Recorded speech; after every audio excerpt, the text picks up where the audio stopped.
ভারতের চেরাপুঞ্জিতে বৃষ্টিপাত বাড়ায় উজানের ঢলে আবারও বাড়ছে সুনামগঞ্জের নদ নদীর পানি। এতে দেখা দিয়েছে বন্যার শঙ্কা। দর্শক, এ বিষয়ে বিস্তারিত জানাতে আমাদের সহকর্মী মেহেদী হাসান যুক্ত হবেন আমার সাথে। মেহেদী, কখন থেকে আসলে নদ নদীর পানি বাড়া শুরু করেছে এবং আপনার কাছে সবশেষ কি তথ্য রয়েছে যদি আমাদের দর্শককে জানাতেন। জ্যোতি, সুনামগঞ্জে কিন্তু গতকাল থেকেই ভারী বৃষ্টিপাত হচ্ছে। আপনি দেখতেই পাচ্ছেন নিশ্চয়ই যে এখনো বৃষ্টিপাত হচ্ছে, তবে গত রাতে কিন্তু তেমন বৃষ্টিপাত হয়নি।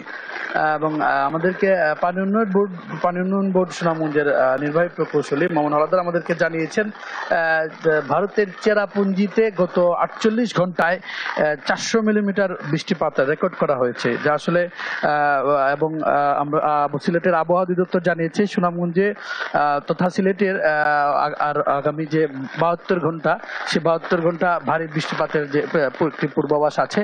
এবং এইভাবে যদি বৃষ্টিপাত অব্যাহত থাকে এবং পাহাড় থেকে ওখান থেকে যদি ঢল নামে, বন্যার পরিস্থিতি সৃষ্টি হতে পারে। এবং যে স্থানীয় লোকজন আসলে এটি শঙ্কা করছে না, কারণ এখন বর্তমানে কিন্তু হাওর কানায় কানায় ভরে গেছে পানিতে।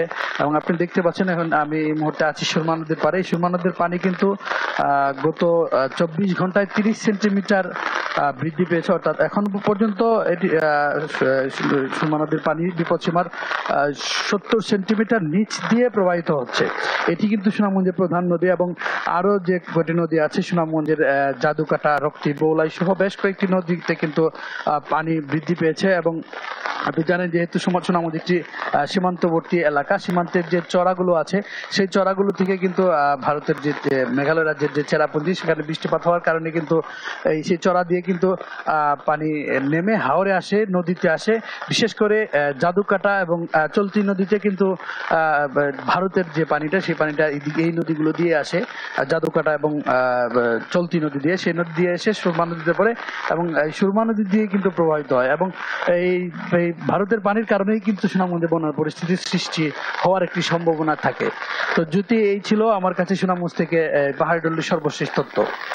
সুনামগঞ্জ থেকে আমাদের সহকর্মী মেহেদী হাসান যুক্ত ছিলেন আমার সাথে।